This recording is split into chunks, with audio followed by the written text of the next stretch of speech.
बिस्मिल्लाहिर्रहमानिर्रहीम अस्सलाम वालेकुम। Welcome back to my channel M A kitchens. तमाम सुनने और देखने वालों को बहुत सारा सलाम। जहाँ रहें खुश रहें आबाद रहें।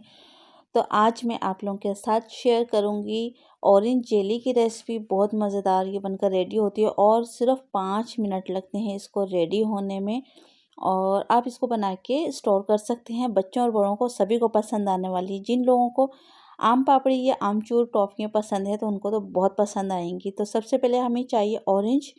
तो 1 कप के करीब हम क्या करेंगे कि ऑरेंज का जूस निकाल लेंगे। आप क्वांटिटी अपने हिसाब से कम या ज़्यादा कर सकते हैं। यहाँ पर ऑरेंज मैंने ज़्यादा कट किए हैं बट मुझे सिर्फ और सिर्फ 1 कप ही ऑरेंज जूस चाहिए। तो इस तरह से जूस निकाल लेंगे। आपको जिस तरह से आसानी लगे आप ऑरेंज का जूस निकाल लीजिए, ठीक है। और यहाँ पर तकरीबन 1 कप के करीब ऑरेंज जूस हो गया है। इसको साइड कर देंगे और ऑरेंज जूस को जो है स्ट्रेन कर लेंगे, छान लीजिए, ठीक है। उसके बाद इस्तेमाल करें। यहाँ पर एक ट्रे या डिश को आपने पहले से ऑयल से ग्रीस कर देना है और इसको भी साइड कर देंगे। एक पैन लेंगे और इसके अंदर ऑरेंज जूस ऐड कर देंगे। तो ऑरेंज जूस को आपने पहले से छान लेना है, छानने के बाद ही आपने इसको इस्तेमाल में लेना है।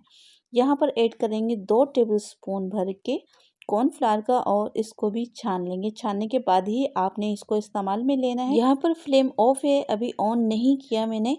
तो कॉर्नफ्लावर को भी छान लेंगे। सिर्फ 2 से 3 चीज़ें इसके अंदर ऐड होती हैं और बहुत मज़े की ये बनकर रेडी हो जाती है। 2 टेबलस्पून इसके अंदर चीनी के ऐड कर देंगे और इसको मिक्स कर लेंगे। कॉर्नफ्लावर को अच्छे से मिक्स करने के बाद फ्लेम ऑन करेंगे। आपने पहले से ऑन नहीं करना, क्योंकि अक्सर क्या होता है कि कॉर्नफ्लावर जो है सही से मिक्स नहीं होता और इसकी गुठलियाँ रह जाती हैं। जब आपको लगे कि बहुत अच्छे से मिक्स हो गए, ये देखें इसके अंदर कोई गुठलियाँ नज़र नहीं आ रही, तो उसके बाद आपने फ्लेम ऑन कर देना। अच्छा, मीडियम टू लो फ्लेम पे इसको कुक करेंगे। ज़्यादा टाइम नहीं लगता, 1 से 2 मिनट में ये फ़ौरन से सिमटना शुरू हो जाता है। यहाँ पर फ्लेम ऑन कर दिया और ये देखिए हल्का हल्का सा ये सिमटना शुरू हो गया। मीडियम टू लो फ्लेम पे आपने इसको कुक करना है। अगर आपने हाई फ्लेम कर दिया तो क्या होगा कि एक तरफ से जल जाएगा और सारी हमारी जेली ख़राब हो जाएगी। तो ये देखें तकरीबन मुझे सिर्फ 2 मिनट लगे हैं इसको इस तरह से कुक करने में। 2 मिनट में ये बहुत अच्छे से ये रेडी हो जाएगा। ये देखें इस तरह से आपने चम्मच को मुस्तकिल इसके अंदर चलाते रहना है। इससे क्या होगा कि ये लगेगा नहीं, सब जगह से एक जैसा ही परफेक्ट बनकर रेडी होगा। तो ये देखिए ऑरेंज जूस तकरीबन गायब हो गया और जेली बनना स्टार्ट हो गई हमारी। 1 मिनट के लिए मज़ीद इसको इस तरह से कुक करेंगे और उसके बाद इसके अंदर ऐड कर देंगे हाफ़ टेबल स्पून के करीब घी ऐड कर दीजिए या बटर, जो आपको आसानी से अवेलेबल हो आप वो ऐड कर दें। बटर ऐड करेंगे तो ज़्यादा अच्छा है, नहीं तो आप इसके अंदर हाफ़ टेबल स्पून के करीब घी ऐड कर दें। इसको भी अच्छे से मिक्स कर लेंगे और आपने मज़ीद इसको 1 मिनट के लिए लो फ्लेम पर कुक करना है। देखिए बहुत शाइनी सी हमारी जेली बन गई। जब घी इसके अंदर बहुत अच्छे से मिक्स हो जाए और आपको जब लगे कि इसके अंदर नज़र नहीं आ रहा है, बहुत अच्छे से जेली के अंदर मिक्स हो गया, तो उसके बाद फ्लेम को ऑफ़ करेंगे और ये पकने की इसकी ये निशानी कि बहुत अच्छे से ये सिमटना शुरू हो जाएगा। फ्लेम को लो रखना है और ये देखें इस तरह से जब सिमटने लग जाए ये पैन को छोड़ देगा। ये देखें, चेक करें आप। तो यहाँ पर ये समझें बिल्कुल रेडी है। फ्लेम को यहाँ पर ऑफ़ कर देंगे और इसको ट्रांसफ़र कर लेंगे इस डिश में जिसको कि हमने ऑयल से पहले से ग्रीस करके रख लिया था। इसकी थिकनेस चेक करें, ये देखें। अब इसको अच्छे से सेट कर लेंगे और इसको ठंडा होने के लिए छोड़ देंगे। जब अच्छे से ठंडा हो जाए ना, आपने इसकी कटिंग जब ही करनी है।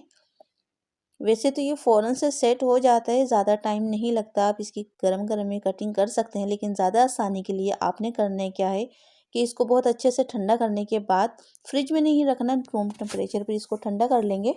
1 चम्मच पिसी हुई चीनी को ट्रे में इस तरह से डस्टिंग कर लेंगे और जेली हमारी बहुत आसानी से निकल गई। इसके ऊपर फिर से डस्टिंग कर लेंगे चीनी की, पिसी हुई चीनी की मैंने यहाँ पर डस्टिंग की है ताकि कटिंग करने में आसानी हो। बहुत आसानी से कट जाती है और बहुत अच्छे से ये सेट हो गई। आप देखें कितनी इजीली ये कटिंग हो गई। तो इस तरह से आप बना सकते हैं और आप इसकी चीनी की जगह पे कोकोनट जो खोपरा होता है उसकी डस्टिंग करें तो उससे क्या होगा कि टेस्ट बहुत ज़बरदस्त आएगा। मैंने पिसी हुई चीनी का इस्तेमाल किया। आप इसके ऊपर डस्टिंग के लिए या ऊपर लगाने के लिए आपने करना क्या है कि खोपरा लेना है, पिसा हुआ खोपरा, और ऊपर से अच्छे से डस्टिंग कर दीजिए। मैंने यहाँ पर पिसी हुई चीनी और 1 चम्मच पिसी हुई चीनी और हाफ़ टेबल स्पून कॉर्नफ्लावर दोनों को अच्छे से मिक्स करके इसके ऊपर से फिर से डस्टिंग कर देंगे, कोट कर देंगे ताकि ये एक दूसरे से चिपके नहीं, लगेंगी नहीं। इस तरह से आप इसको अच्छे से मिक्स कर दें। और अब आप कर क्या सकते हैं कि इसको एयर टाइट जार में रख दीजिए या फ्रिज में रख दीजिए, तो आपकी जेली बिल्कुल भी ख़राब नहीं होगी। बहुत सॉफ्ट और मज़ेदार ये बनकर रेडी हुई थी।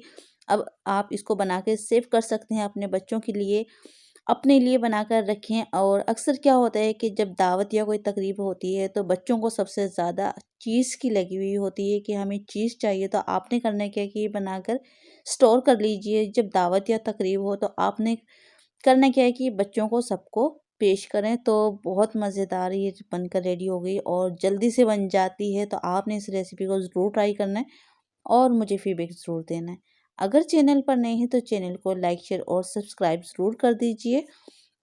साथ ही बेल आइकन को ज़रूर प्रेस कर दिया करें, उससे मेरी आने वाली हर न्यू वीडियो का नोटिफिकेशन आपको मिलेगा सबसे पहले। तो मज़ीद आसान और अच्छी रेसिपीज़ के लिए आप मेरे चैनल का विज़िट कर सकते हैं।